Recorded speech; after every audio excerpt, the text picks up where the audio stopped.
حول ولا قوة إلا بالله العلي العظيم بسم الله الرحمن الرحيم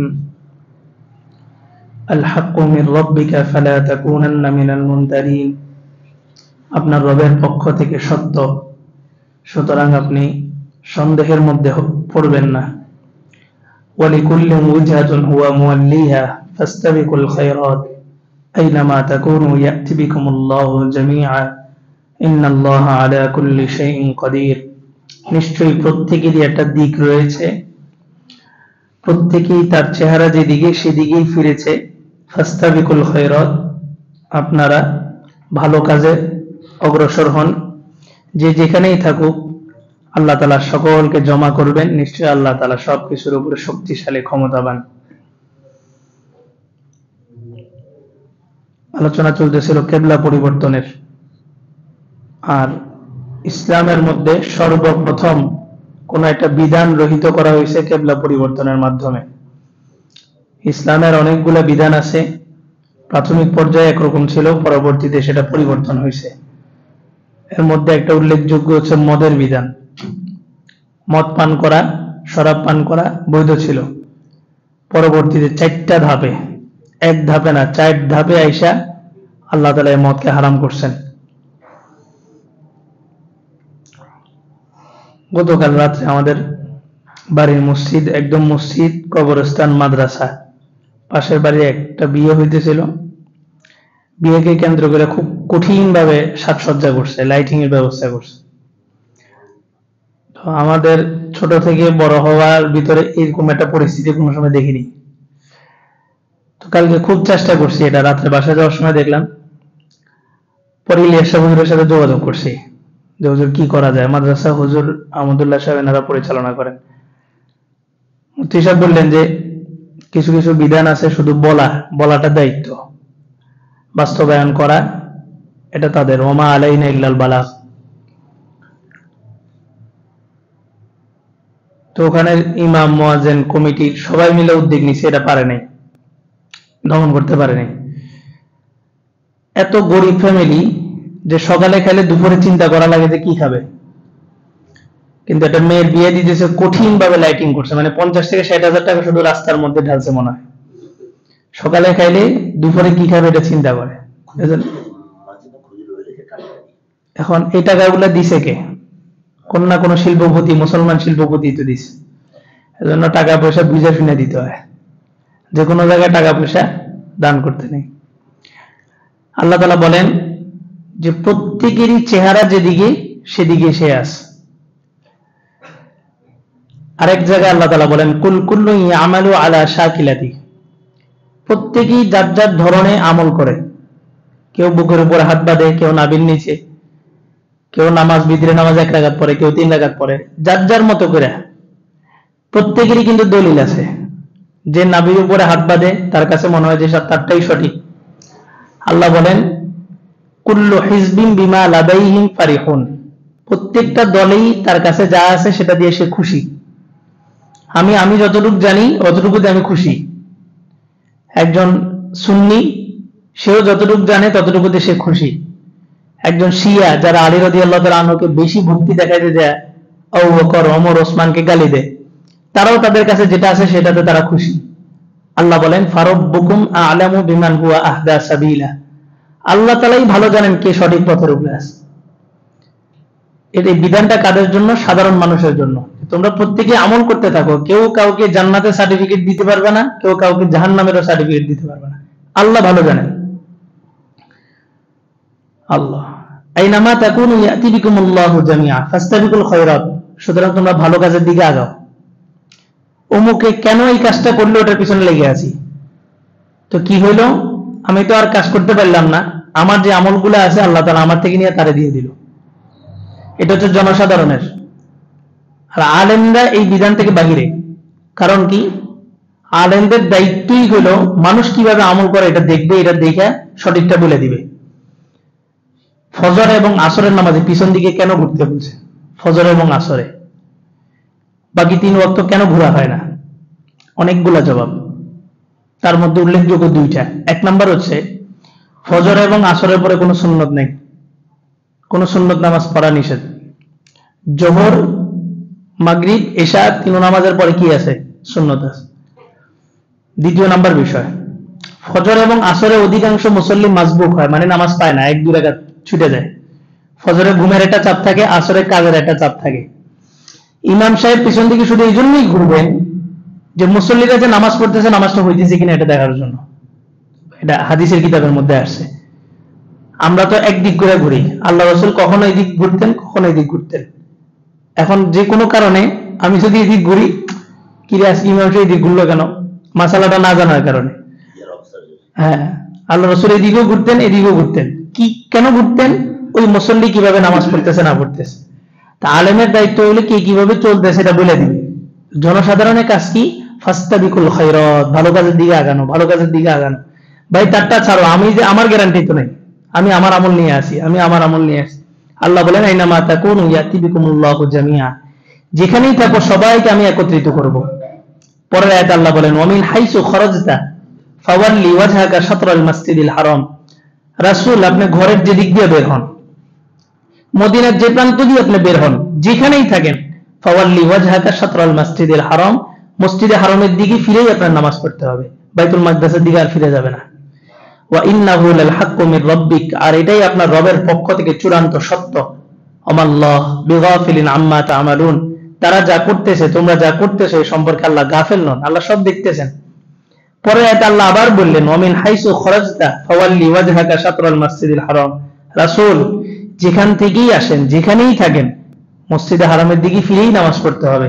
ওয়া হাইসু মা কুনতুম, যেখানেই তোমরা থাকো, ফাওয়াল্লু উজুহাকুম শাতরা, এতক্ষণ বলছেন রাসূলকে, এবার বলতেছেন আমাদের সবাইকে, সাহাবীদেরকে বলছেন মানে আমাদেরকে বলছেন।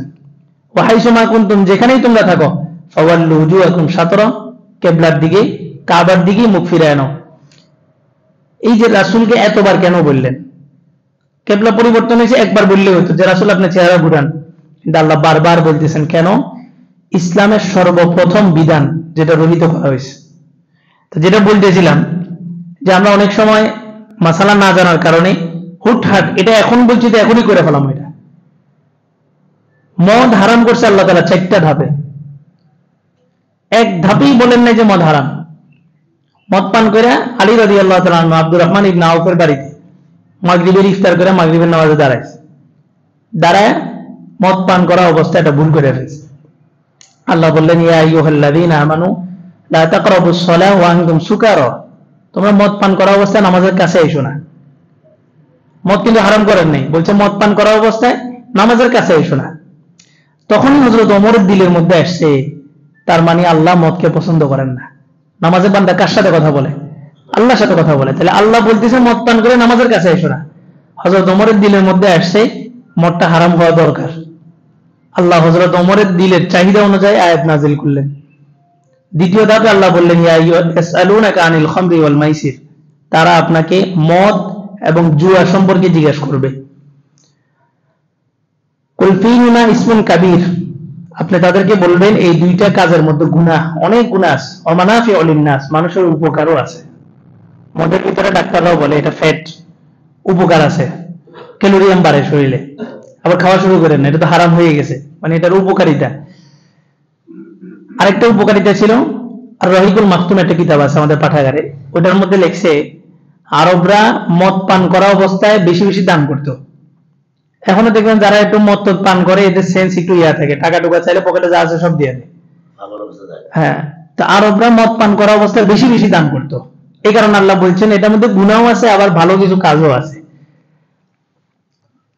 ফাইনাল স্টেপে যে আল্লাহ বললেন ইন্নামাল খামরু ওয়াল মাইসির রিজসুম মিন আমালিশ শাইতান ফাজতানিবু, এটা শয়তানের কাজ, এটা থেকে তোমরা দূরে থাকো। এই আয়াত নাযিল হইতে দেরি মক্কার অলিতে গলিতে মদের বন্যা বসে যেতে দেরি হয়, সমস্ত মটকাগুলা ফাটাই দিয়েছে সাহাবীরা। তো যে কোনো একটা কিছুর স্টেপ থাকে, স্টেপ বাই স্টেপ আগাইতে হয়। তো কালকে হুজুরি কথা আমার বললেন হয়তো হুটহাট কিছু হয় না, তা আমি বললাম হুজুর একজনকে যদি অনুমতি দেওয়া হয়, একজনকে ছাড় দেওয়া হলে সবাই করবে। আর লাইটিং করছে মানে রাত্রে হয়তো 12টার পরে গান বাজনা করবে একদম মসজিদের সাথে।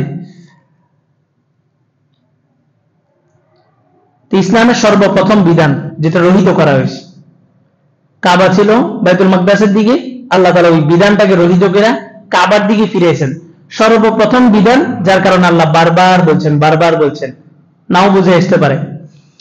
আর আল্লাহ নিজেই বলেন, মা নানসাখ মিন আয়াতিন আও নুনসিহা নাতি বিখাইরিন মিনহা আও মিসলিহা, আমি যখন কোনো একটা বিধান, কোনো একটা হুকুমকে রহিত করি, এটার চাইতে উত্তম অথবা এটার মতো আমি আরেকটা বিধান দান করি।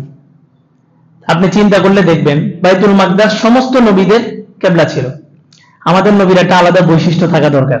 হ্যাঁ, এই দৃষ্টিকোণ থেকে কাবা কিবলা হওয়াটা ওটার তুলনায় কি হয়েছে, ভালো হয়েছে।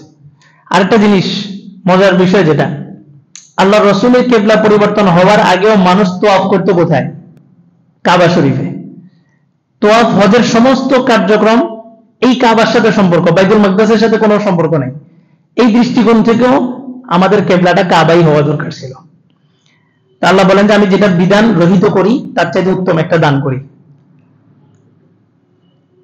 লিআল্লা ইয়াকুনা লিন-নাসি আলাইকুম হুজ্জাহ, যাতে তোমাদের উপরে মানুষ কোন ধরনের কোন দলিল পেশ না করতে পারে। একটা হাদিসের মধ্যে আছে ইত্তাকুত তুহাম। অনেক সময় দেখা যায় আপনি সিনেমা হলে যান নাই, কিন্তু সিনেমা হলের পাশ দিয়ে একজন আপনাকে যাইতে দেখছে, এই লোকটা মনে করবে যে উনি মনে হয় সিনেমা হলে গেছে। আপনার হাঁটা চলা কেমন জানি যে সমস্ত জায়গায় বাজে ছেলেরা চলাফেরা করে, আপনি কেমন জানি ওই জায়গায় চলাফেরা করতেছেন, তো মানুষ আপনাকে তোহমত দিবে। তা আপনি বলতে পারেন যে আমি তো এটা করিনি, এই যে মানুষ যে আমার উপরে তোহমত দিছে, এটা মানুষ গুনাহগার হবে না, আপনি গুনাহগার হবেন। কারণ কি, আপনার চলাফেরাটা এমন করলেন কেন?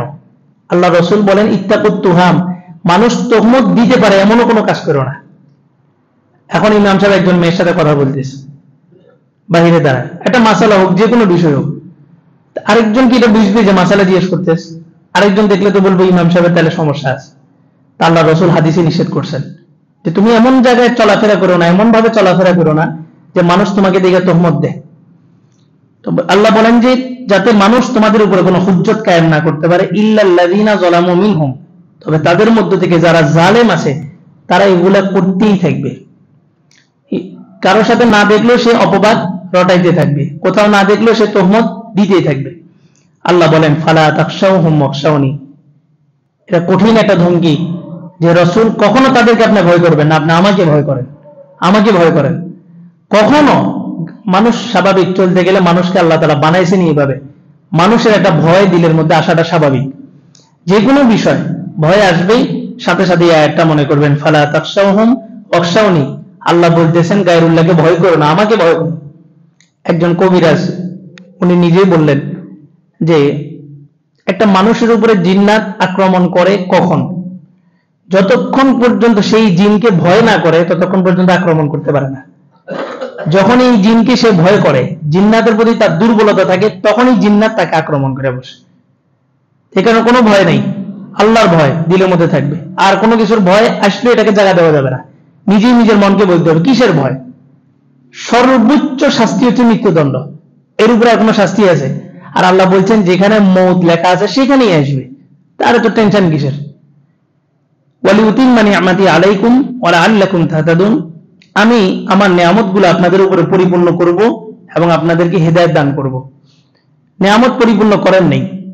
বিদায় হজের ভাষণে আল্লাহ তাআলা একটা ঘোড়ার উপরে বসা ছিলেন, আল্লাহ রসুল, আবরাজ একটা ঘোড়া। বিদায় হজের ভাষণে ১৬ লক্ষ সাহাবীর মতো উপস্থিত ছিলেন। শেষ ভাষণ, এরপরে আল্লাহ রসুল আর সাহাবীদেরকে নিয়ে জমায়েতও করতে পারেন নাই, হজও করতে পারেন নাই, ওইটাই সর্বশেষ ভাষণ। হঠাৎ করে ঘোড়া তার আপন জায়গায় বসে গেল, ডাইবা গেল। আল্লাহ রসুল অজ্ঞান হয়ে গেলেন। কিছুক্ষণ পরে আল্লাহ রসুল হুঁশ ফিরল। ফিরার পরে আল্লাহ রসুল বললেন আল-ইয়াউমা আকমালতু লাকুম দীনাকুম ওয়া আতমামতু আলাইকুম নি'মাতি ওয়া রাদিতু লাকুমুল ইসলামা দীনা। সর্বশেষ আয়াত আল্লাহ তাআলা নাজিল করলেন আল-ইয়াউমা আকমালতু লাকুম, আজকের দিনেই চূড়ান্ত আপনাদের দিন, আপনাদের ধর্মকে আমি চূড়ান্ত করে দিয়েছি। ওয়া আতমামতু আলাইকুম নি'মাতি, এই যে আমি আমার নিয়ামত দিব বলছি, আল্লাহ ওই আয়াতের মধ্যে বলেন আমি আমার নিয়ামত আপনাদেরকে দান করলাম। ওয়া আতমামতু আলাইকুম নি'মাতি, আমার নিয়ামতটাকে আমি পরিপূর্ণ করলাম। আল্লাহ এখানে বলছেন আমার নিয়ামতকে আমি পরিপূর্ণ করব। আর সর্বশেষ আয়াতে আল্লাহ তাআলা বলতেছেন আমার নিয়ামতকে আমি পরিপূর্ণ করলাম। ওয়া রাদিতু লাকুমুল ইসলামা দীনা, ধর্ম হিসাবে, দিন হিসাবে ইসলামকেই মনোনীত করছি, আর কোনো কিছু কোনো সুযোগ নাই। সর্বশেষ আয়াত, এর আগে দিয়া সূরাতুন নাস ইযা জা নাসরুল্লাহি ওয়াল ফাতহ, এই সূরা নাযিল হয়েছে। সবাই খুশি। সূরার অর্থ কি? ইযা জা নাসরুল্লাহি ওয়াল ফাতহ, আল্লাহর পক্ষ থেকে সাহায্য আসছে, বিজয় আসতেছে। ওয়া রাআইতান নাস, রাসূল আপনি মানুষকে দেখবেন, ইয়াদখুলুনা ফি দীনিল্লাহি আফওয়াজা, দলে দলে মুসলমান হইতেছে। এটা তো খুশির খবর। সমস্ত সাহাবীরা খুশি। আসলে তৎকালীন সময় আরব ভূখণ্ড ছেড়ে ইসলাম বিশ্বের বিভিন্ন জায়গায় ছড়াই গেছে, আর বিভিন্ন প্রান্ত থেকে দলে দলে সাহাবায়ে কেরাম যুদ্ধ করে দেশ জয় করতেছে, আর ওই দেশের বাসিন্দাগুলোকে মদিনায় পাঠিয়ে দিতেছে, যাও রাসূলের হাতে ইসলাম ধর্ম গ্রহণ করো। কারণ সাহাবীদের হাতে ইসলাম গ্রহণ করলে তো তাবিই হবে, আর রাসূলের কাছে ইসলাম গ্রহণ করলে সাহাবী হবে। তো সবাই খুশি। পরের আয়াত নাযিল হলো, ফাসাব্বিহ বিহামদি রাব্বিকা ওয়াস্তাগফির ইন্নাহু কানা তাওয়াব। রাসূল আপনি তাসবিহ পাঠ করেন, ইস্তিগফার করেন, নিশ্চয় আল্লাহ তাআলা ক্ষমাশীল। সবাই খুশি। আবু বকর রাদিয়াল্লাহু তাআলা আনহু কান্না শুরু করে দিলেন। কি ব্যাপার আবু বকর, এরকম একটা খুশির সূরা নাযিল হলো, আনন্দের সংবাদ, আপনি কেন কান্না করতেছেন? ওনারা কোরআন কি কিভাবে বুঝতেন, কত গভীরভাবে কোরআন বুঝতেন। বলে যে এই সূরার মধ্যে লক্ষ্য করলে দেখো যে আল্লাহর রাসূলকে আল্লাহ তাআলা যে কাজ দিয়া পাঠাইছেন, কাজ পরিপূর্ণ হয়ে গেছে।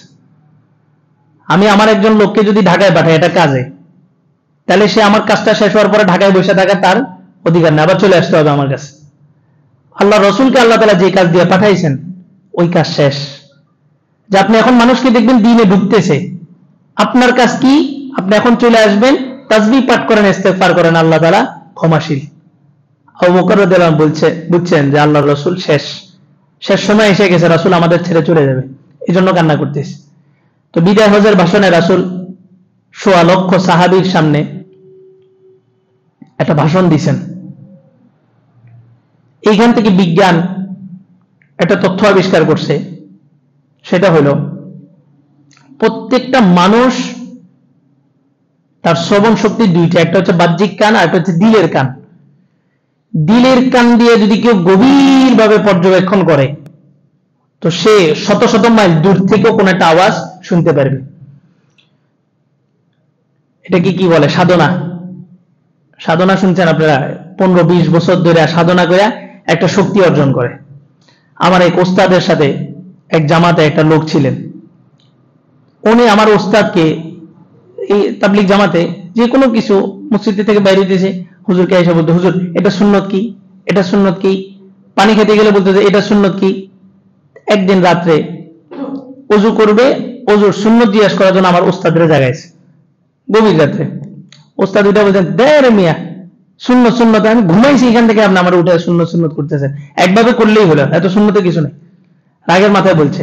সকালবেলা ওই লোক আমার ওস্তাদকে বলছে যে আমি সুন্নত কেন তালাশ করি, আমি 30 বছর সাধনা করে আমার এই হাতের মধ্যে এমন একটা শক্তি অর্জন করছি যে আমি বাতাসের নিয়ন্ত্রণের মাধ্যমে যে কোনো শক্তিশালী বস্তু তার আপন জায়গা থেকে সরাই দিতে পারি। বাতাস নিয়ন্ত্রণ করছে সে। তো সেইটা নাকি দেখাইছো যে সে যেটা পারে, এটা আমার ওস্তাদকে দেখাইছো। তারপর সে আমার ওস্তাদকে বলছে যে আমার 30 বছরের সাধনার চাইতে আমি রাসূলের এক একটা সুন্নতের মধ্যে তার চাইতে বেশি পাওয়ার দেখছি। তাহলে সে সাধনা করে একটা শক্তি অর্জন করছে, আর আল্লাহর রাসূলের এক একটা সুন্নতের পাওয়ার তার 30 বছরের সাধনার চাইতে আর অনেক বেশি। তো সাধনা করে মানুষ অনেক কিছু অর্জন করতে পারে। তো আল্লাহর রাসূলের বিদায় হজের ভাষণে কোনো মাইক ছিল না। ১৬ লক্ষ সাহাবী, আপনি চিন্তা করেন জায়গা দিতে হলে কত দূর জায়গা লাগবে। প্রত্যেকেই আল্লাহর রাসূলের কথাগুলো স্পষ্ট ভাবে শুনছেন। কেন? মনোযোগ দিয়ে বসছেন, দিলের কান লাগাইছেন। তো কথার আওয়াজ আল্লাহ তাআলা ১৬ লক্ষ সাহাবীর কানে পৌঁছায় দিয়েছেন, দায়িত্ব দিয়ে দিয়েছেন, বাল্লিগু আন্নী ওয়ালাউ আয়া। আমার পক্ষ থেকে একটা বাণী হইল তোমরাই মানুষের দ্বারে দ্বারে পৌঁছায় দিবা। মক্কাতে 1 রাকাত নামাজ পড়লে 1 লক্ষ রাকাতের সওয়াব, মদিনায় 1 রাকাত 50,000 রাকাতের সওয়াব। কিন্তু ১৬ লক্ষ সাহাবীর মধ্যে মাত্র 10 থেকে 12,000 সাহাবীর কবর আছে মক্কা মদিনায়, বাকি সব পৃথিবীর আনাচে কানাচে ছড়ায় গেছে। কেন? ওই যে দায়িত্ব দিয়ে দিয়েছে রাসূল, এটা পৌঁছায় দাও। আল্লাহু আকবার। তো রাসূলের সর্বশেষ বিদায় ভাষণেই আল্লাহ তাআলা দ্বীনকে পরিপূর্ণ করছেন। এখন আমি যদি মনে করি আমার ব্যাংকিং সিস্টেম এটা তো কোরআন হাদিসে নাই, তো এটা কোরআন হাদিসের বাইরে, আমি যেভাবে খুশি সেভাবে করব, আসলে কি কোরআন হাদিস কি অসম্পূর্ণ, আনকমপ্লিট না কমপ্লিট? এটা কমপ্লিট, একদম পরিপূর্ণ। আপনি যেখানে যাবেন, সমুদ্রের নিচে গেছেন, সেখানেও আপনার শরীয়তের বিধান আছে। আপনি প্লেনে উঠতে উঠতে আসমানের উপরে উঠে গেছেন, সেখানেও নামাজ কিভাবে পড়বেন শরীয়তের বিধান আপনাকে সেখানেও দিছে। কামা আরসালনা ফীকুম রাসূলাম মিনকুম ইয়াতলু আলাইকুম আয়াতিনা ওয়া ইউযাক্কিকুম ওয়া ইউআল্লিমুকুমুল কিতাবা ওয়াল হিকমা ওয়া ইউআল্লিমুকুম মা লাম তাকুনু তা'লামুন ফাযকুরুনি আযকুরকুম ওয়াশকুরুলি ওয়া লা তাকফুরুন। আল্লাহ বলেন, আমি আমার নিয়ামতকে পরিপূর্ণ করব, যেমন তোমাদের ভিতরে আমি একজন রাসূলকে পাঠাইছি। আল্লাহর নিয়ামতগুলোর মধ্যে থেকে একটা নিয়ামত কি? রাসূলদেরকে পাঠাইছেন। রাসূলরা কি করছেন? ইয়াতলু আলাইকুম আয়াতিনা, তোমাদের উপরে আমার কোরআনকে তেলাওয়াত করছেন। তেলাওয়াত মানে হচ্ছে অর্থ সহ বুঝা পড়াকে তেলাওয়াত বলে, আর শুধু কোরআন পড়াকে বলা হয় কেরাআত। কেরাত কেরাত মানে শুধু পড়া, তেলাওয়াত মানে অর্থ সহকারে বুঝা পড়া। ওয়া ইউযাক্কিকুম, এবং তোমাদেরকে আত্মশুদ্ধি করবে। দেখেন আমাদের বাংলাদেশে কতগুলো দল আছে না, ইসলামিক দল, আপনি খেয়াল করলে দেখবেন প্রত্যেকটা দলই কিন্তু ইসলামের কোনো না কোনো একটা কাজ ধরে রাখছে। তাবলীগওয়ালারা দাওয়াতের একটা কাজ ধরে রাখছে, জামাত ইসলামওয়ালারা কিভাবে খেলাফতে যাইতে হবে, সিয়াসাত কায়েম করতে হবে, চেইন অফ কমান্ড তাদের ভিতরে খুব মজবুত, এটা ধরে রাখছে। চরমনাইওয়ালারা কিভাবে মানুষ আত্মশুদ্ধি হবে, পীর মুরিদের একটা সিস্টেম, যেটা সাহাবায়ে কেরাম আল্লাহর রাসূলের কাছে বায়াত দিতেন, ওটা ধরে রাখছে। তবে কেউ পরিপূর্ণ ইসলাম না, সবাই মিলেই ইসলাম। আপনি বাজার করতে যখন যাবেন, একটা দোকান থেকে কি সব বাজার পাবেন? না, মুদি দোকানে মুদি মাল, কাঁচা বাজারে কাঁচা মাল।